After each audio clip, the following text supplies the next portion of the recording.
है। नाम बहुत बड़ा धन है, नाम सब कुछ है। मतलब हम लोग उस पर विचार नहीं कर पा रहे।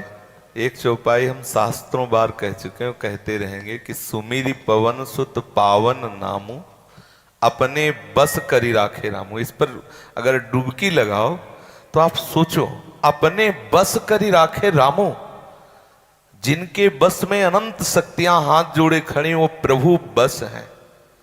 कह रहे कि प्रति उपकार करो का तोरा, सन्मुख होई न सकत मन मोरा।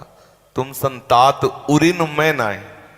नाम बहुत सबसे श्रेष्ठ सब कुछ नाम है।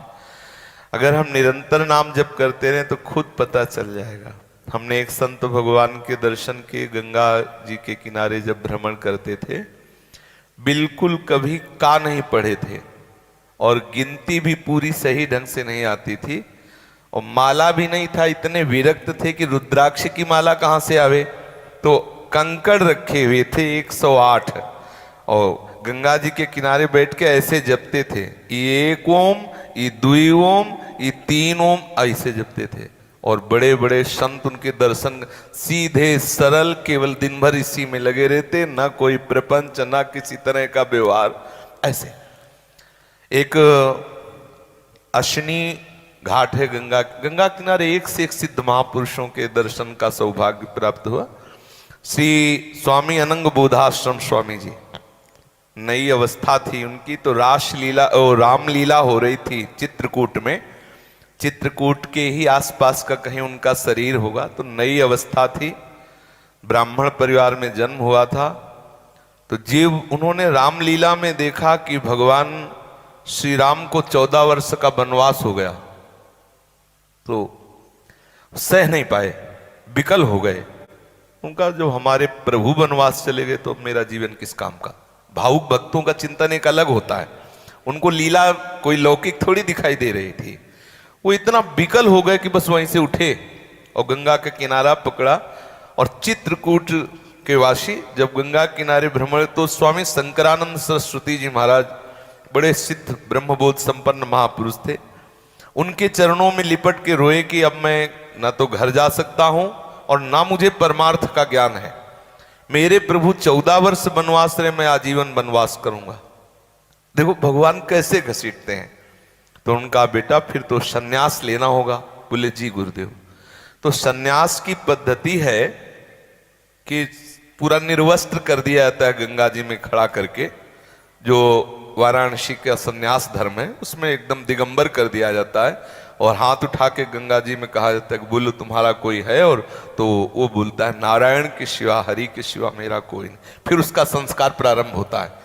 तो उनका जब संस्कार हुआ तो इसके बाद फिर लंगोटी दी जाती। तब उन्होंने कहा कि नहीं, अब नहीं, एक बार उतार दिया, अब नहीं। जब एक बार उतार दिया तो फिर बोले आश्रम में, बोले नहीं, अब यहां संस्कार हुआ तो यहीं रहेंगे। बड़े महामहिमा में तो दिगंबर रहते और गंगा जी जैसे बढ़ती वैसे ऊपर चढ़ते, जैसे घटती वैसे, मतलब निरंतर गंगा किनारे आजीवन और निरंतर नाम जप। उसके प्रभाव से धर्म सम्राट स्वामी करपात्री जी वाराणसी से केवल उनके दर्शन करने के लिए आते थे। श्री अनंग बोधाश्रम स्वामी जी उनको कहते, एकदम दिगंबर, हर समय नाम से क्या नहीं हो सकता। अगर हम निरंतर नाम जप करें तो ऐसा वैराग्य होगा कि पढ़ने लिखने से वो वैराग्य नहीं होता जो नाम से होता है। नाम से जो श्री ठाकुर हरिदास जी और कोई साधन नहीं करते थे, नाम ही जप करते थे। सुंदरी वैश्या उनको लुभाने के लिए आई, कुछ नहीं बिगाड़ पाई। कितने ऐसे महान महान भक्त हुए कि बहुत भी विषयों का प्रलोभन दिया गया, आया, लेकिन उन्होंने स्वीकार नहीं किया नाम के कारण। हम खूब ग्रंथ पढ़ लें और नाम जप न करें तो प्रश्न में हम फेल हो जाएंगे। जब माया प्रश्न करेगी तो फेल हो जाएंगे। कुछ नहीं आता, केवल रामकृष्ण हरि जपता रहता है, जब प्रश्न आएगा तो पास हो जाएगा, क्योंकि नाम बल उसके पास है। नाम बल से सब कुछ हो सकता है। हम नाम ही जप करें। नाम में हमारी रुचि नहीं होती और साधनों में रुचि हो जाती, पर नाम में हो गई। गोस्वामी जी का बहुत सुंदर पद, हमें प्राण प्रिय पद है। राम राम राम जी जोलो तू न जपी है, तौलो तू कहूं जाए तिहू ताप तपी है। सुरसर तीर बिन नीर दुख पाई है, सुरतर तरे तो ही दारिद सताई है। श्री गोस्वामी जी कह रहे कि कुछ भी कर लो, जागत बागत सपने उन सुख सोई है, और जुग जुग जन्म जन्म जग रोई है, छूटिबे के जतन विशेष बांधे जाएगो, होए है विष भोजन जो सुधा सानि खाएगो। ऐसे कि अगर भगवान नाम जप नहीं तो जो भी अन्य साधन है छूटिबे के जतन विशेष बांधे, वो तेरे को बंधन ही प्राप्त होगा, क्योंकि वो शुभ बंधन होगा। पर वास्तविक जो मोक्ष है, वास्तविक जो प्रेम है, वो नाम से प्राप्त होगा। निरंतर नाम रटना चाहिए। इस वीडियो को लाइक करें, हमारे चैनल को सब्सक्राइब करें।